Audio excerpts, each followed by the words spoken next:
மதகஜ ராஜாவால மறுபடியும் ஃபார்முக்கு வந்திருக்காரு சுந்தர் சி. சுந்தர் சி நம்மள வயிறு குலுங்க சிரிக்க வச்ச படங்கள் என்னெல்லாம் தெரியுமா? இப்ப இருக்கிற ஜெனரேஷன் கிட்ட சுந்தர் சி யார் அப்படின்னு கேட்டா, அதான் பேய் படம் எடுப்பார்ல, அரண்மனை 1, 2, 3 அவர் தானே அப்படின்னு ஈஸியா சொல்லி முடிச்சிருவாங்க. ஆனா 90s கிட்ஸ்க்கு மட்டும்தான் தெரியும் சுந்தர் சி பலே கில்லாடியான டாப் டைரக்டர் அப்படின்னு. ரீசெண்டா அவர் என்ன சொல்லியிருந்தார் அப்படின்னா, கமர்ஷியல் டைரக்டர்களுக்கு இப்பெல்லாம் பெரிய அளவுக்கு மக்கள் மத்தியில வரவேற்பே இல்லை அப்படின்னு தன்னோட வருத்தத்தை சொல்லியிருந்தாரு. ஆனா சுந்தர் சி சில வருஷங்களுக்கு முன்னாடி பண்ண சம்பவத்தை இப்போ நான் சொல்றேன். லிஸ்ட்ல நம்ம ஃபர்ஸ்ட் பார்க்க போறது முறை மாமன். இந்த படத்துல நீங்க மிஸ் பண்ணவே கூடாது, கண்டிப்பா ஒரு வாட்டியாவது பார்க்கணும். ஜெயராம் கவுண்டமணியோட காம்போல படம் முழுக்க நீங்க சிரிச்சுக்கிட்டே இருக்கலாம். உங்க லைஃப்ல என்ன வேணாலும் டிப்ரெஷன் இருந்துட்டு போட்டோம், உங்க லைஃப் ரொம்ப ரொம்ப மோசமா வேணாலும் போயிட்டு இருக்கட்டும், ஆனா முறை மாமன் படம் பாருங்க, நீங்க கண்டிப்பா சிரிக்காம இருக்கவே மாட்டீங்க. 1995ஆம் ஆண்டு சுந்தர் சி இயக்கத்துல வெளியான இந்த படம் இன்னைக்கு வரைக்குமே ஒரு பக்கவான ஃபீல் குட் மூவியா இருக்கும். இதுல வரக்கூடிய ஒவ்வொரு சீனுக்கும் நீங்க விழுந்து விழுந்து சிரிப்பீங்க. ஜெயராம் மற்றும் கவுண்டமணி இந்த படத்துல அண்ணன் தம்பியா நடிச்சிருப்பாங்க. இவங்களோட கெமிஸ்ட்ரி இந்த படத்துல பக்காவா ஒர்க் அவுட் ஆயிருக்கும். இந்த படத்துல சுந்தர் சியோட ரைட்டிங்லாம் தாறுமாறா இருக்கும். லிஸ்ட்ல நம்ம அடுத்து பார்க்க போறது உள்ளத்தை அள்ளித்தா. 1996ஆம் ஆண்டு சுந்தர் சி இயக்கத்துல வெளியான படம் தான் இது. எப்பவுமே கார்த்திக் கவுண்டமணி ஒன்னு சேர்ந்துட்டா அந்த படம் தூளா இருக்கும் நமக்கு நல்லாவே தெரியும். கார்த்திக் தனியாவே செம காமெடி பண்ணுவாரு, அப்ப கவுண்டமணி கூட சேர்ந்தா இன்னும் எவ்வளவு பண்ணுவாரு.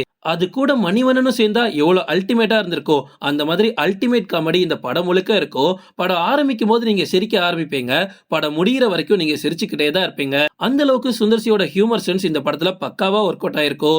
இந்த படம் சுந்தர் சியோட சினிமா கெரியர்லயே மிகப்பெரிய திருப்பு முனையா அமைஞ்சிச்சு. லிஸ்ட்ல நம்ம அடுத்து பார்க்க போறது மேட்டுக்கொடி. சுந்தர் சியோட அப்போதைய படங்கள்ல மிகப்பெரிய வெற்றிக்கு முக்கிய காரணமா இருந்தது கவுண்டமணி தான். சுந்தர் சி முக்காவாசி கவுண்டமணியை கண்டிப்பா கமிட் பண்ணிடுவாரு.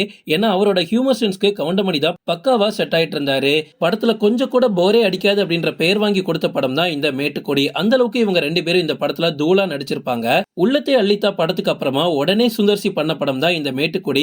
அந்த படத்துல இருக்கக்கூடிய கேஸ்டிங்க அப்படியே இங்க கொண்டு வந்து கார்த்திகையும் கவுண்டமணியும் மறுபடியும் ஒன்னு சேர்ந்து நடிக்க வச்சாரு. சோ இது வரைக்கும் நீங்க மேட்டுக்கொடி படம் பார்த்தது இல்ல அப்படின்னா யூடியூப்லயே இருக்கு, மறக்காம பாத்துருங்க. லிஸ்ட்ல நம்ம அடுத்து பார்க்க போறது அருணாச்சலம். இப்ப இருக்கக்கூடிய ஜெனரேஷனுக்கு சுந்தர் சி வந்து சூப்பர் ஸ்டாரை வச்சு மாஸ்கிட் கொடுத்த ஒரு டைரக்டர் அப்படின்னு பெருசா தெரிஞ்சிருக்க வாய்ப்பு இல்ல. அந்த டைம்ல சுந்தர் சி ஒரு பெரிய டைரக்டர் கூட கிடையாது. அப்பதான் வளர்ந்துட்டு வரக்கூடிய டைரக்டரா பார்க்கப்பட்டாரு. அப்பவே சுந்தர் சியை கூப்பிட்டு ரஜினி அவருக்கு வாய்ப்பு கொடுத்தாரு.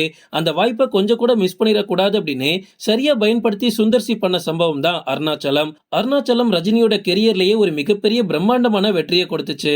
லிஸ்ட்ல நம்ம அடுத்து பார்க்க போறது சுயம்வரம். தமிழ் சினிமாவுல 24 மணி நேரத்துல எடுக்கப்பட்டு கின்னஸ் ரெக்கார்ட் அடிச்ச படம் தான் இந்த சுயம்வரம். இந்த படத்தை டைரக்ட் பண்ண 15 இயக்குனர்கள்ல சுந்தர் சியும் ஒருத்தர். கின்னஸ் ரெக்கார்டுக்காகவே இந்த படத்தை டைரக்ட் பண்ணாங்க. இதையும் தாண்டி இந்த படம் ஒரு சூப்பரான ஃபேமிலி சப்ஜெக்ட் படம். இந்த படம் உங்களால பார்க்க முடியல, இல்ல பார்க்கிறதுக்கு நேரம் இல்ல அப்படின்னா உங்க வீட்டுல உள்ள பெரியவங்க கிட்ட கேட்டு தெரிஞ்சுக்கோங்க.